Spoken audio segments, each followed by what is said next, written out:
Welcome to What's Up at Work, the podcast that's all about real talk with the company leaders shaping Northeast Ohio's top workplaces.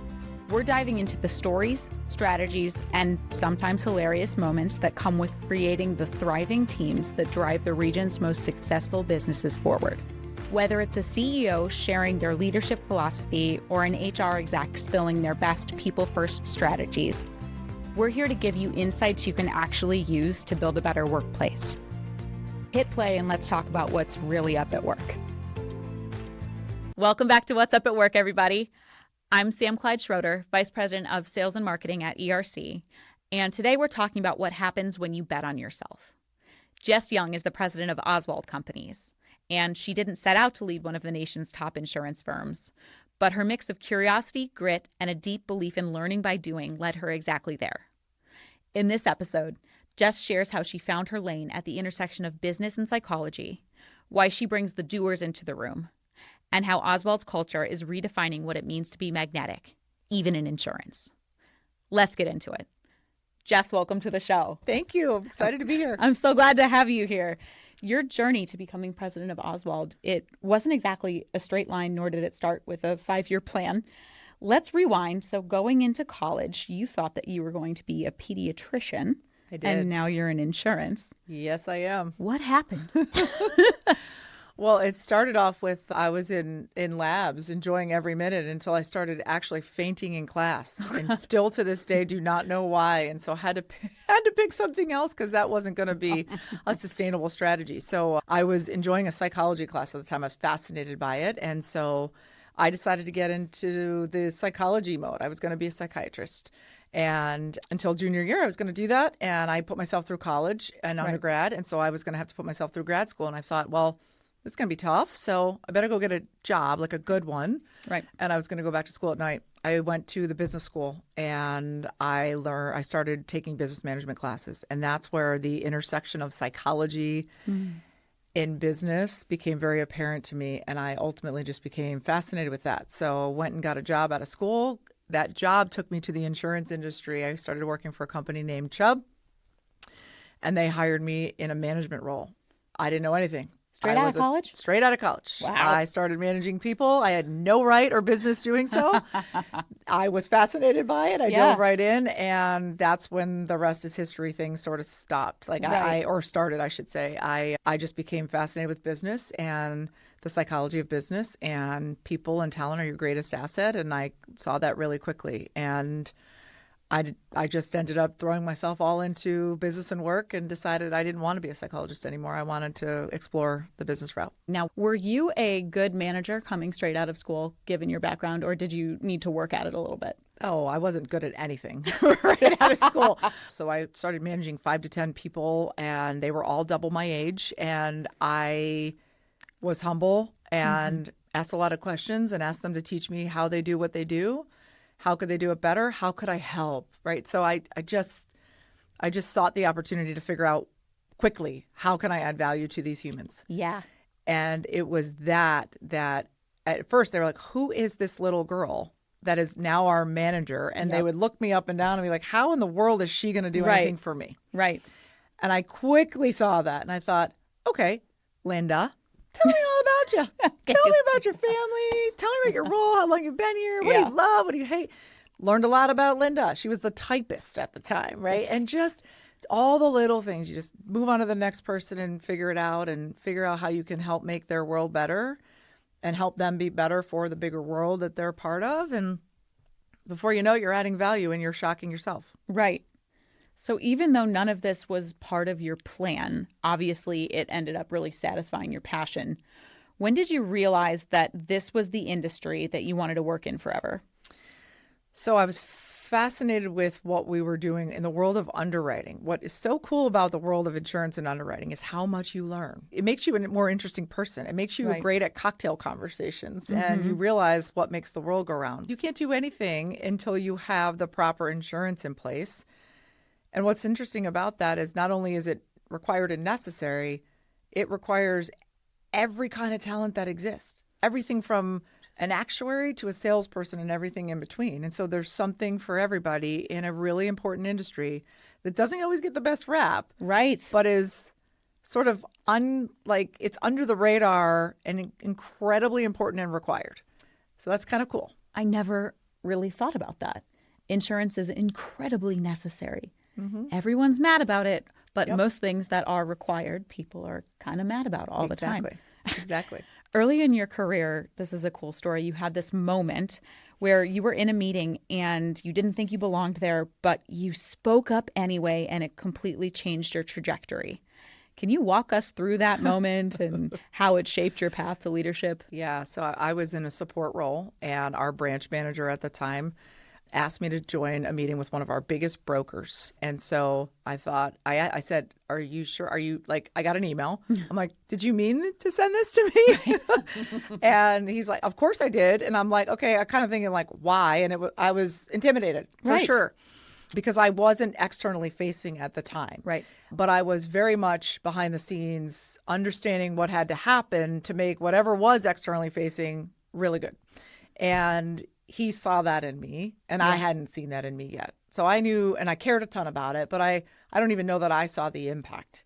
Right. So I give him a lot of credit. His name was Peter, and he asked me to join the meeting, and I thought, okay, but I'm taking a seat at the table. I'm not sure what value I'm going to add. So we're in the meeting, and it's a lot of senior leaders, executive leaders, talking about some issues and challenges, and they were going back and forth and sort of circling around what I felt, circling around the problem, and weren't getting at the root cause. But here's little old me under the radar behind the scenes. I was sort of in the root of the problem. And so I was living that. And I just had this moment where I could see what they were trying to accomplish. And I couldn't understand why they didn't see it. And so I just I was shy at that point. I'm not shy now, but back then I really was. And I was intimidated to be at the table, but I thought, I can't hold it in anymore. Right. So I was like, would you mind if I have a thought? And so I said, and I looked at Peter kind of to give me the permission to say what was on my mind. And I said, I feel like this is the problem. And what do you guys think if we tried to solve it this way? And literally they all were like, oh my God. Right. What she said. And I'm sitting there really? And Peter was like, that's why you're here. That's why you're here. And it hit me wow, I couldn't see it. I couldn't see it until that moment. And then when we were in the car on the way home, or way back to the office, he said to me, that's why I invited you. And he goes, your question about whether I sent it to the right person made me laugh, because I know you didn't see that. And I give him a ton of credit for seeing something and inviting me to the table to participate and actually learn it myself, which was kind of a cool opportunity. And that's when he said, you could have my job, and I see bigger things for you, and I'd love for you to take a role over here and move around. And that's ultimately what was a turning point in my career. That's so cool when a boss can lift you up and not be threatened or not see a path forward. So how did those leaders help you grow? And what do you think they saw in you? Oh, well, I think, what did they see in me? I think they saw somebody who who cared so much and would do anything to get anything done. Mm-hmm. I've always had a pretty strong work ethic. In fact, a strategy of mine, which I didn't mean to be a strategy, was I could always outwork everybody else. That's not the best strategy, though. We could talk about that later. Right. I wouldn't advise that. But it was kind of how I rolled back then. And what leader or boss doesn't like that in any employee, right? So I think they definitely saw that, and that I was always so curious, and I wanted to learn. I wanted to expand my skill set. I wasn't necessarily about moving up the highest as quick as I can. I wanted to be well-rounded. And I attribute that to the early days when I had no business managing people, when I would ask them and I would learn, what do they value? They valued somebody who understood what they were dealing with. Yes. And who could help them solve problems and had their back, and also challenge them to take it up to the next level. Yeah. And so what I valued in that learning was experience. And there will be a day where I can get to a leadership position that I was sought after, but boy, do I want to be effective when I get there. Right. I don't want it for the title. I want it for the impact and the ability to help great people do great things. Right. And I think you do that the best when you have a little bit of well-rounded and diversified experience that says, I've seen this before, I can help you. You can't be an expert in everything. So you actually had two really great one-liners when we were talking. You said, I'm always happy to bet on myself, and I'll roll up my sleeves and do anything with anyone. How has that mindset influenced the way that you lead today?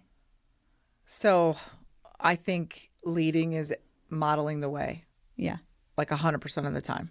And so it's funny. I have a colleague and a partner and a leader on my team who said to me one day, you know what I love and hate about you? And I said, oh God, I'm scared to hear the answer. And he said, you will roll up your sleeves and do anything. He goes, I love that about you because you care and you work so hard. And sometimes when it's about me and it's in my stuff, I really don't like that.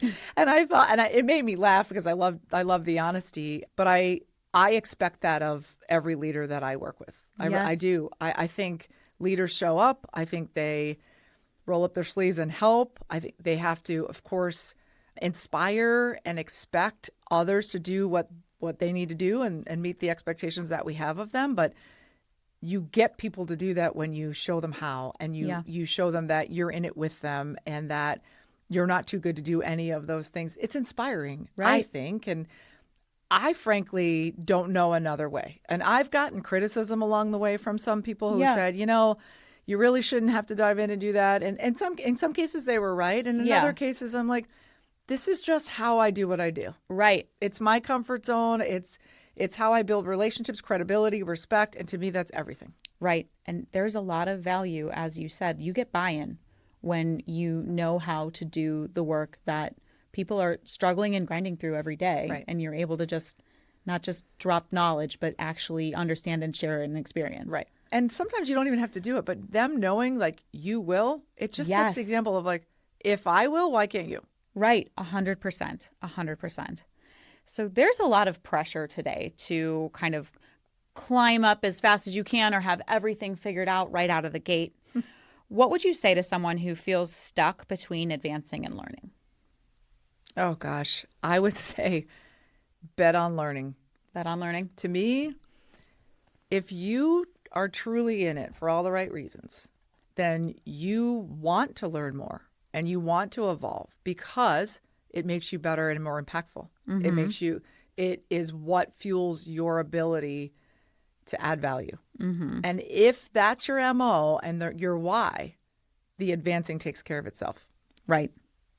I don't know a better way to say it. If all you care about is advancing and you're not focusing on truly the impact you're making and the learning, because we all have to continue to learn. You're never done, right? So you have to continue to learn. I'm learning and I'm comfortable with being uncomfortable literally every minute of every day. Ooh, I love that. Comfortable with being uncomfortable. Yeah. That's yeah. I mean, people say, hey, how you doing? I'm like, I'm positively challenged. And I wouldn't have it any other way. I'm positively challenged. And by the way, I don't think I'll be comfortable if I'm not. Right. Like that means you're bored or you're stale or stagnant, and that's not fun to me. So I think you have to think about learning is advancing and the rest takes care of itself. That's a great line. So let's dig into the kind of doing side of your job. One thing you're really intentional about is inviting the doers into the room. And you were one of those yourself as you were, coming up through your career. So it's not just the usual suspects with the loudest voices, which is how it is at a lot of companies. Why is it important to you to bring that diversity of voice into the room? Some people just are not as vocal as what their passions are and what their capabilities are. Yeah. And you miss something. You miss superpowers that people bring to the table because they're not maybe the most vocal about it. And sometimes they're unseen. And so diversity of thought and experience and perspective is everything when you're trying to solve problems and you're trying to innovate and think about next level ideal state, all of that. The diversity of perspectives is so incredibly invaluable. Right. And I welcome that to the table all the time because I see things a certain way and I try to invite it all to say, challenge the process. What's the play devil's advocate? What am I not thinking about? Because this isn't about me. This is about all of us. And it's about all of our clients. So we're trying to solve problems or make really good things happen. We're so much better together when we put our heads together. Right. That's so cool. When you're looking around a table, how do you tell that there's someone missing? Ooh, good question. When we're stuck on something, Okay. I kind of go through like, okay, do we have diverse representation? So I literally like in my mind, as I'm preparing and inviting people around the table, I Yeah. go through all of our departments. I go through all of our branch offices and geographic locations. Yeah. I think about our corporate leaders. So I'm constantly like, I just kind of have this wheel in my head and I just go around. I almost picture exactly where they sit, but this is how my brain works. I'm like, do we have representation from everywhere? Because we need all perspectives. And when we operate like one team and we build and buy in on these things together, then we know we're complete. Like everybody was represented. So I think that I do that all the time. And so if somebody can't be at the table and they're in that leadership position, I'm like, bring who are you sending in? Yeah. Because it's critical to have the perspective from that team and where you sit in the organization and the value that you can add. And so I constantly look to be complete. And when they just can't be, then it's like, okay, everybody, here's what we thought. Send it out. Still give me your feedback. Nothing gets done without your perspective. Right. It just helps make us better. So. And it kind of brings it back to another cool thing that you actually said earlier in this interview, which is everyone has superpowers. What does that look like in practice at Oswald? So I ask people this question all the time, or I make sure they know what their superpowers are. And because that is motivational and inspirational. And by the way, that helps them be better coaches and developers of others and all of those things. And so we did this, probably like 8 years ago, where you all take this sort of test and you get your strength and colors. Yeah. And you learn what your superpowers are and what you're good at and what your preferences are. And then you learn how to appreciate that in each other. And you also learn as a leader who makes up your team, what makes up your team, and what are you missing? Where might you have a void? Yep. Where might you have a lot of something? How do you have to adapt as a leader? And then how do you have your team members lean on one another and partner with each other? And as a leader, I had a ton of greens. Well, greens are analytical. And so here I go, and I'm leading a meeting. I'm like, okay, so I'm going to tell you about this, and I want to know what you think. And they're all looking at me paralyzed, like, what do you mean you want to know what I think? I don't have time to think. You didn't give me any time to think. Yes. And so I did that. 75% of my leadership team was green at the time. And what I realized is I can't do that anymore. If I want their feedback and I really want to know what they think, I have to get to them a week to a few days in advance and let them marinate on it, let them digest it, let them process, and then they'll be ready to tell me what they think. I was driving them nuts, and I had no idea. That's a huge thing. Yeah, because if you're so I'm an on-the-spot person. Like I'm really good in the moment. A lot of times our leadership team is split between just the on-the-spots and those who need processing time. They just need a second. Right. And so we talk about this all the time because it used to be just like, we're deciding this now, let's go. And you miss so much when you don't take that into consideration. Yep. In a lot of workplaces, people still feel like they need permission to speak up. What can leaders do to change that dynamic and make their teams feel heard? Great one. You got to create a safe environment as best you can. And you need to learn what that means to your people. So you got to get to know them and understand if they feel like they can say anything. And you got to keep encouraging that. We actually recognize people who challenge the process. Of course, respectfully and all of that stuff. That goes without saying. We celebrate that. We recognize that. We actually give awards to employees for doing that. Really? Yes. So we cite real examples. We talk about the impact and what came out of that. And so when you create a culture where you recognize and are grateful for people who do that, that's what helps create a safe place. You have to be genuine about listening, caring, doing. Right. You need to follow through. 100%. Have to follow through. So let's talk more about Oswald and the team. Insurance isn't always seen as the most exciting industry. Like we said, people are kind of mad at insurance sometimes. But your mission is to make Oswald's culture magnetic. What does that mean? I love the word magnetic. Our team will make fun of me to the end of time for it. And I say, let them. It's just my thing because it's such a simple vision of wanting to be the place where employees think there's something special going on. And so they want to be part of it. And the same thing for clients. Right. And so it's it's our focus to create the experiences that ultimately generate that feeling. And so when you think about the insurance business about it, now, I always say that we are not viewed as the most sexy industry, right? But we're bringing sexy back, and that's part of what makes us magnetic. And there's so many examples of how you literally put people's lives and businesses back and you save them from completely being destructed. So all of that is wonderful. But knowing that for the most part, the buyers of it feel like victims. So especially if you're one of those many people, whether you're human or people or a business, that you've paid premiums forever and you haven't had any losses. Right. So you're kind of like, where did that go? Where did all my money go? Your money went to pay everybody else's losses in the industry. Right. And so that leaves you feeling like a bit of a victim. Yeah. Right? They're a victim to the insurance marketplace. What do you get back for it? Yeah. And so we at Oswald, all of our owners, if our employee owners feel you're here because we want to change the way that experience feels. You don't have to be as much of a victim. We believe in it so much. And those of us that came from the underwriting side know exactly how the sausage gets made behind the scenes. So essentially, we try to do the job of our underwriting partners as much as we possibly can to make it more, to make a compelling case for our clients. This is why they're best in class. Yeah. Best in class risks deserve best in class results. So I always say, so here's your next submission, your next client. I'm putting it on a silver platter for you with a big red bow tie to it. You're very welcome. Now, they should be differentiated. And that's what we do. And that's why we do it, because we believe our clients deserve it. They shouldn't have to feel like victims. Yeah. And I mean, it's really such a complex industry, but it comes down to something so simple, which is how do you leave people feeling? Right. And you are doing that differently than everyone else out there. So Oswald just moved into a new space, East Bank at the Flats. Yep. So environment plays a big role in culture, obviously. It's probably part of why you moved, right? So what was behind that move, and how is it already impacting your people? This is one of my favorite things. We just moved into our new space in October. We wanted a better place for our people to connect, collaborate, and ultimately thrive. We're a growing company.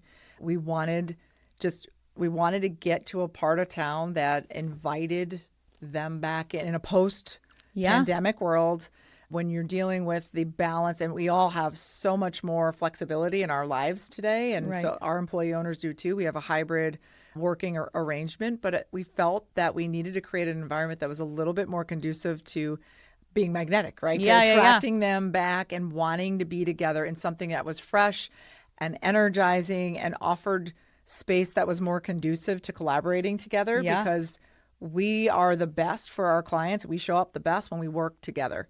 And we do not believe that you can do that working from home or working in an environment where it's not conducive to that. So we surveyed our employees and we asked them what they were looking for most, what mattered to them most in an environment at work that they were excited to come to. Right. So we found our location in the Flats. It was formerly the EY Tower. It's now the Oswald Tower, which I love. Every time I drive around it, it's just awesome.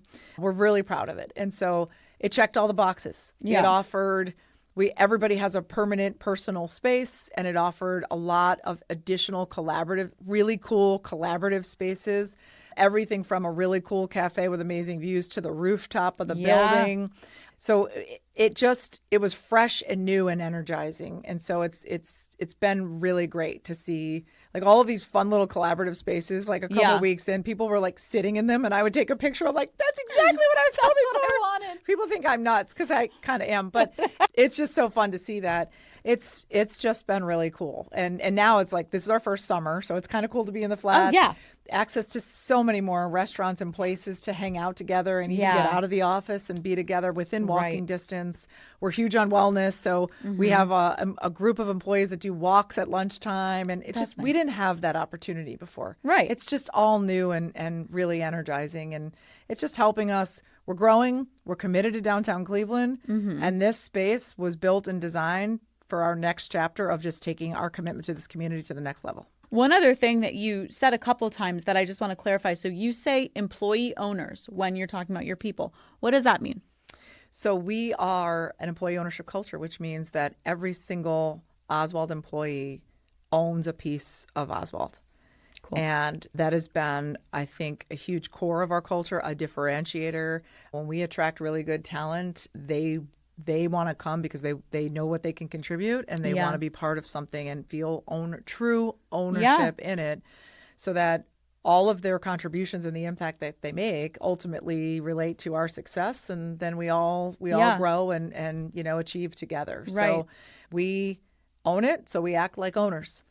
We answer what's one of my favorite things about us. And so if you are an employee owner of Oswald, you believe those things too. Right. Yeah. Everyone has skin in the game in that situation. Everybody has skin in the game. And you try a little harder when you have skin in the game. You win and lose together. Yes. And it's part of my role and all of our leaders' role to make sure the vision is clear and where we're going is clear, and the why has always got to be clear. And so I spent a lot of time talking about whatever we're doing, right? Whether it's the big company vision and the growth, that's an obvious thing. But no matter what we're doing, and there's always change, right? That we're always evolving and adapting. Why are we doing it? And it's incumbent upon me and any leader, frankly, to communicate the why.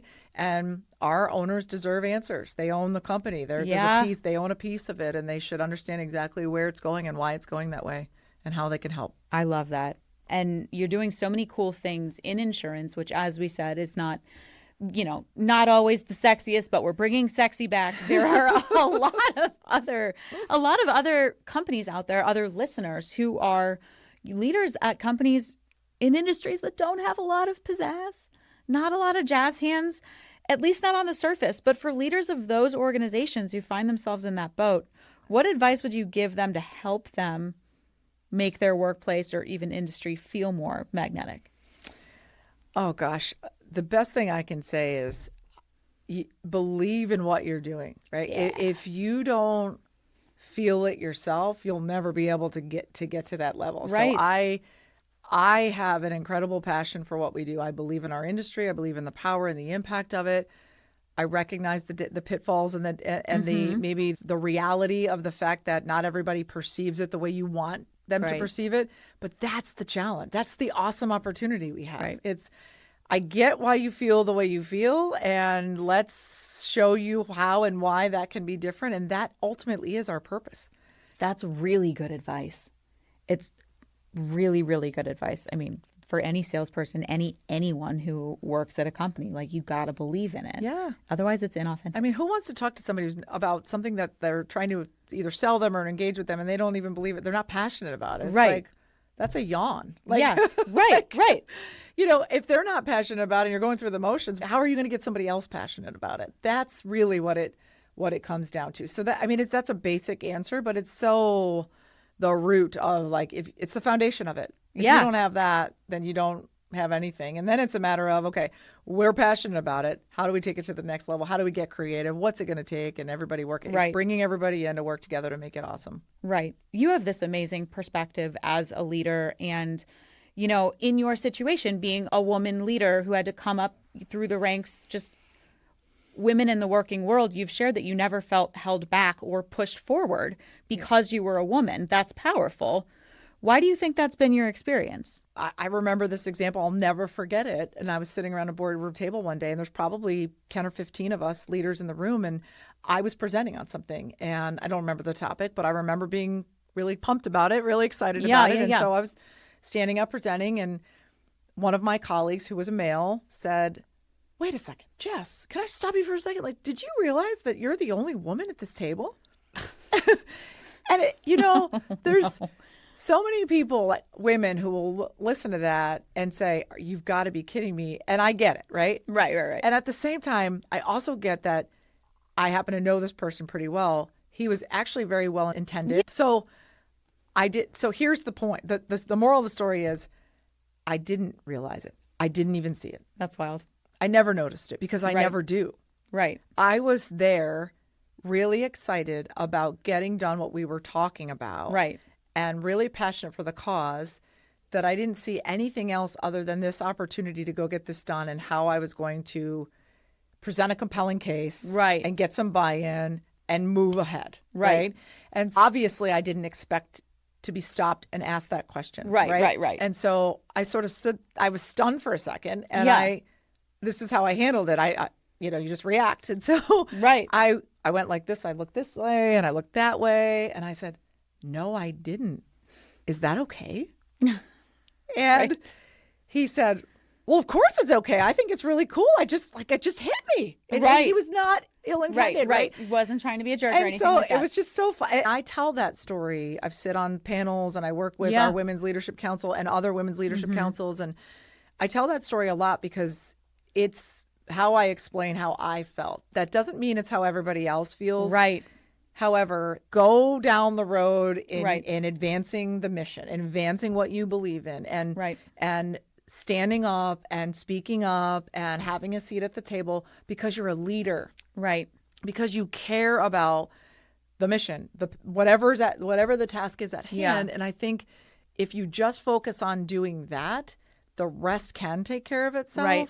It's what's happened for me. And again, Right. I probably, maybe I'm lucky that I just haven't had an experience that's made me feel any different. But I feel like if you focus on the right things and just don't allow anything to permeate you, Right. and people will just start to realize, wow, that's legit. She's Right. legit.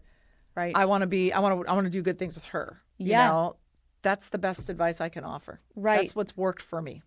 And with everything that you're saying, it also, there's an element of, inherent confidence or something that you were born with that allowed you to be like, this is what I'm going to do. I believe that I can go get it. So I'm going to put my head down and go. Yeah. That's probably the exception versus the rule for any person.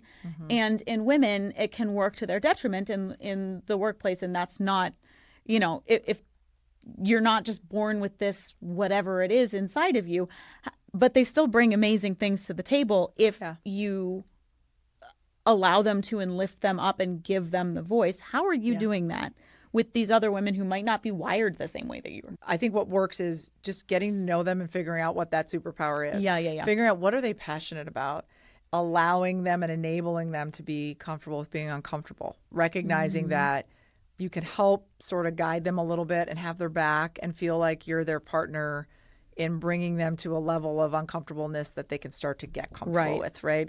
And I always say, like, if everybody brought the same dish to a buffet, who would want to go eat at the buffet, Right. We all have to bring a different dish, and it makes Right. a really kick-ass meal. So Right. they don't necessarily, you got to get them to see that part.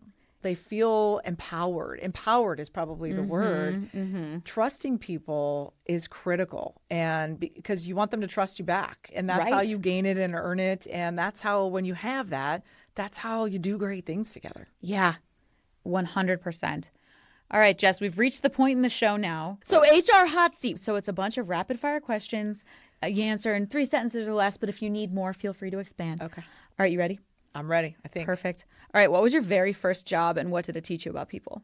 I was a cocktail waitress at a sports bar. Love it. I learned everybody's different, and you need to be a chameleon and adapt to all sorts of people in order to make them happy, serve them well, Yeah. and get great tips. If you could wake up tomorrow with any superpower, what would you pick? Right now, to slow time. I wish I had more time. Actually, I want a cloning machine. But really, I have 18-year-old boys who are about to go to college. Sometimes I wish I could just slow down time and appreciate things a little bit more if I had a little more time. What's one thing about working in insurance that would probably surprise people? That we literally make the world go around. I don't think people see that. It surprised me. That if we didn't have insurance, that you probably wouldn't be able to do hardly anything that you do every day. Yes. Drive to work, fly to vacation, all of those, buy certain products, wouldn't be possible. Right. You've got twin boys, like you mentioned. What's something they've done lately that made you laugh out loud? Oh my gosh. So they share a bathroom, a Jack and Jill bathroom, and they have like the whole boy hair thing going, like kind of curly big, Yeah. They are now cutting their own hair. And so I laugh at that because God. they think they cut it better than anyone else, but it makes me laugh like, really, guys?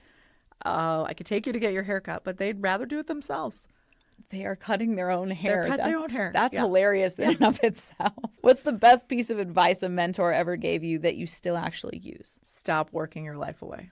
How do you do that when you're leading a company? It's called work-life integration. I'm always thinking about, because it's energizing to me to constantly be thinking about how we take things forward, but I used to, way back when I was younger, I think about the amount of days and hours and weekends I would spend in the office just feeling caught up and in control. And that was probably just my style of like, I probably had a lot of anxiety about feeling like I got it. And you live and learn and realize like nobody wants to see a manager that works like that. That's not setting a good example. It's not. But it'll be there tomorrow. And people used to say that. I'm like, well, you're just lazy. Right.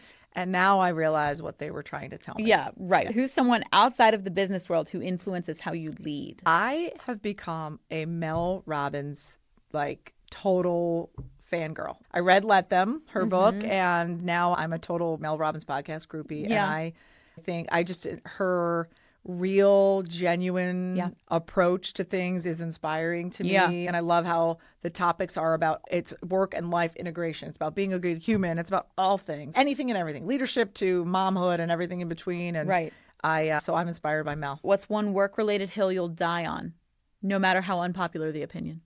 I am all about execution and getting things done. I want all action, no talk. Like, we can't just talk about it. We got to know it's happening. Got to know what's happening. So I want the proof. I love that. All right. What's your secret weapon for staying grounded on a chaotic day? I'm way better when I get a really great like lifting workout in the morning. Okay. When I don't, I could tell so that's inspiring to make sure I get a workout in. Coffee, 4-box breathing when necessary. Wow. Okay.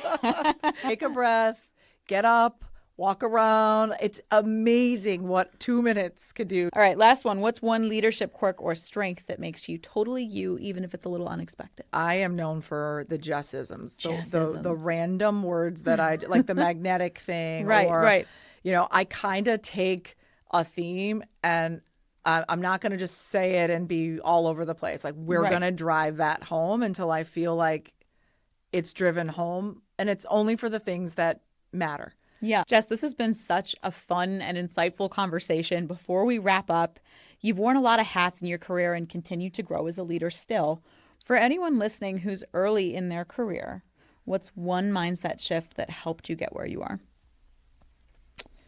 Challenge yourself to work smarter, not harder. Yeah. Outworking everybody, which was my unconscious strategy in my early years, is not a sustainable strategy. And it worked for a while for me until it didn't, because I was literally out of seconds. There were more things to do than there were seconds in the day. Yeah.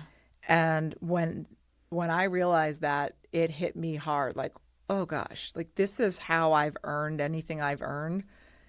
Sort of have to figure out and recalibrate. I got to figure out another way. And it's probably for me about just, you earn credibility as well, and you learned a lot along the way. I needed to start to realize that I can lean on other things now, and it wasn't just about outworking everybody. And frankly, while that was so much better for everybody around me, and it's what made me more vulnerable and more human, and frankly have a better, more well-rounded life as well. Yeah. And people liked me a lot better when I wasn't emailing at night and all hours of the day and, acting like a machine and not a human and all of those things. So it's outwork, just working harder is not a sustainable strategy. You got to work smarter and earn things by learning and doing and engaging with great people. And, you don't have to overdo it. Yeah.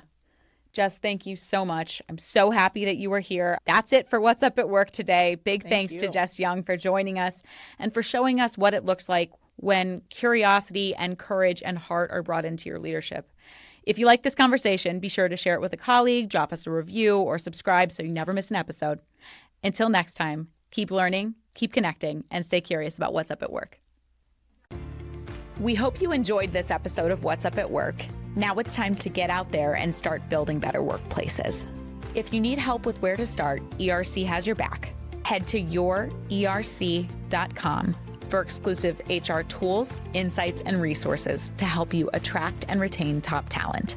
And keep tuning into What's Up at Work for more strategies and secrets to help leaders like you create thriving workplaces. Thanks for listening, and we'll see you next time.